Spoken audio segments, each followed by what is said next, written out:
Your Excellency, sir, distinguished ladies and gentlemen, you may kindly take your seats.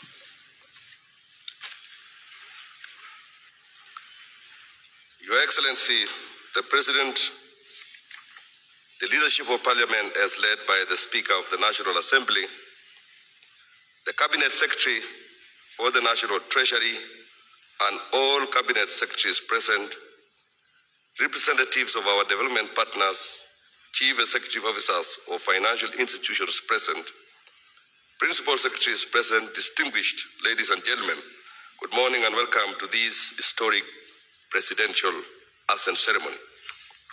Your Excellency, sir, this state ceremony is convened pursuant to Article 115 of the Constitution for the presidential assent to the National Infrastructure Fund Bill, National Assembly Bill number 1 of 2026.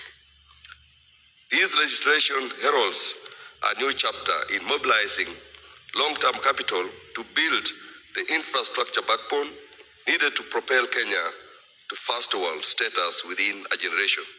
Today's ceremony, therefore, marks an important milestone in the intergenerational endeavor to establish a sustainable framework for financing of strategic national infrastructure. To set the stage for the presidential assent, it is my distinct honor to invite the following state officials who will flank you on your left of the presidential ceremonial desk.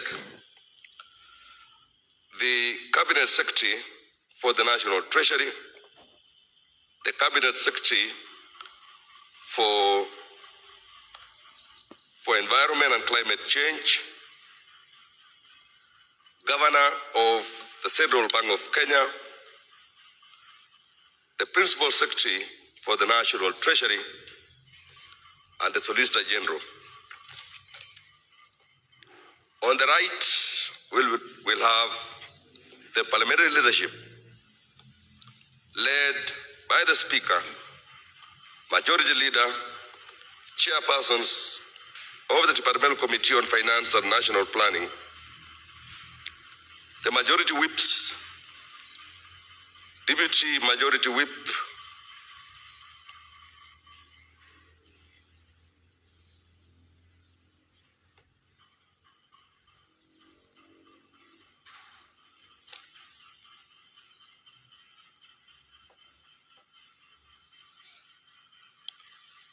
Your Excellency, sir, the principal objective of this seminal bill is to establish the National Infrastructure Fund.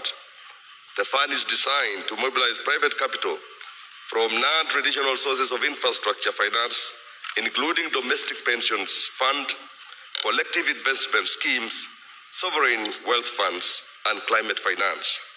This institutional framework is expected to reduce reliance on public debt in financing commercially viable infrastructure investments while strengthening national capacity for the origination, structuring, and execution of large and complex infrastructure projects.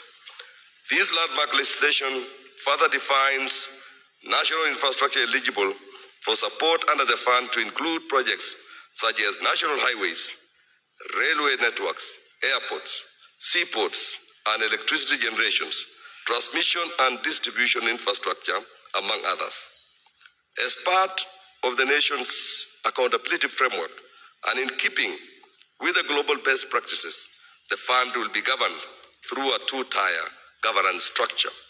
The fund will draw its resources from proceeds of privatization, proceeds from the sale of shares in government-linked corporations, and returns generated from investments undertaken by the fund itself.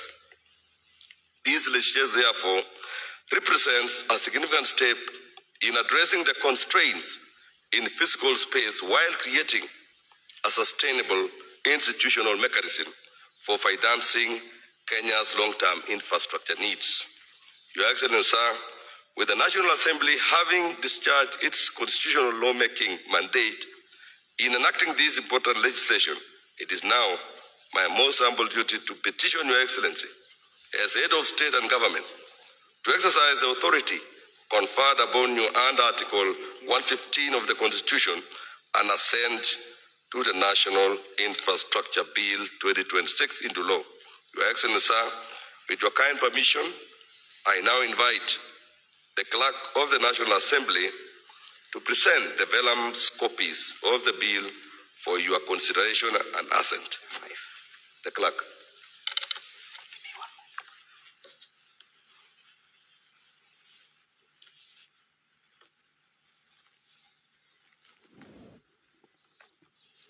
Your Excellency, I have the instructions of the Speaker of the National Assembly to place before you these vellum copies of the National Infrastructure Fund Bill for your assent. Your Excellency, this bill was introduced in the National Assembly by the leader of the majority party, the Honorable Kimani Ichung'wah, for purposes of establishing a National Infrastructure Fund.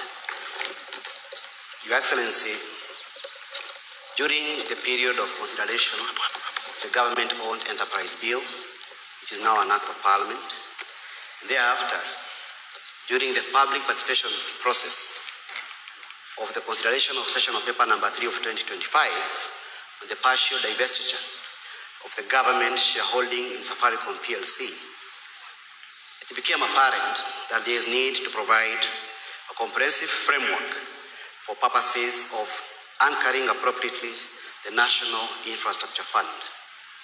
Your Excellency, this bill, therefore, is a product of public participation, expert views, and views from both public and private sector, and views collected from across Kenya during the public participation process of the consideration of sessional paper number 3 of 2025.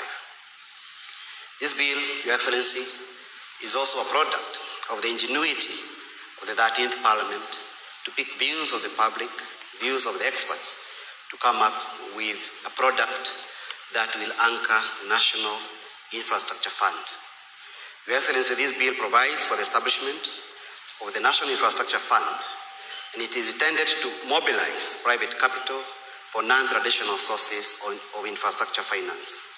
It's also intended to reduce the over-reliance on public debt and taxation to finance capital and complex infrastructure projects. The bill, Your Excellency, in one of the process defines what is to be funded, including national highways, expressways, railways, seaports, and airports as those that can be funded within the confines of the infrastructure fund. The bill, Your Excellency, creates two entities, that is a council and a board, both with distinct functions in order to ensure that this fund works well. Your Excellency, the bill also gives powers to the National Assembly as required under Article 95 of the Constitution to oversight the execution of the fund, including the approval of the investment policy. In passing this bill, Your Excellency, the National Assembly also created offenses so that those who misappropriate funds under this fund will not find it easy. Your Excellency, in passing this bill, it was the view of the National Assembly that the bill will not lead to any increase in taxation, but will actually do the opposite, because the intention of the House is to facilitate the government of the Republic of Kenya, Your Excellency, to mobilize capital from non-traditional sources, to reduce reliance on taxation and borrowing as the main options of financing capital infrastructure projects. The bill, Your Excellency, has 49 clauses and shall come into operation upon publication. May I seek leave, Your Excellency, to end my commission for the day at this point. Thank you. Your Excellency, in observance of the constitutional requirements that instrument issued by the head of state be executed under the hand and seal of the President, I invite Your Excellency to affix the seal of the Republic to the bills, thereby perfecting their enactment into law.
With Your Excellency's assent, the National Infrastructure Bill now becomes law and is entered into the body of the laws of the Republic of Kenya.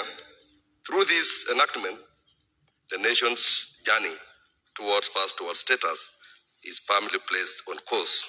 Your Excellency, as we draw this ceremony to a close, may I most graciously invite you to present a signed copy of this act to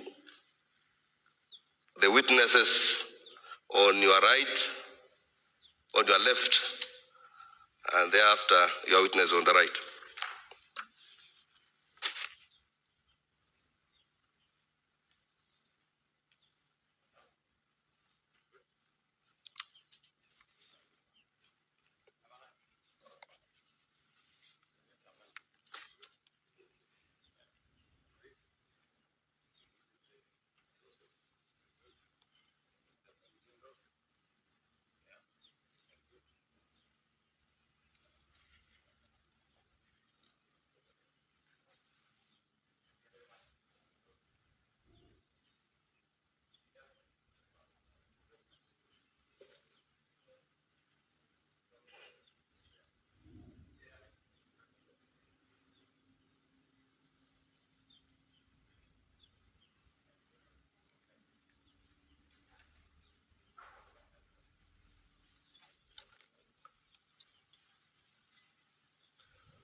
So, Your Excellency, you will unveil and display an open ceremonial copy of the acts, while other state officials shall bear closed copies.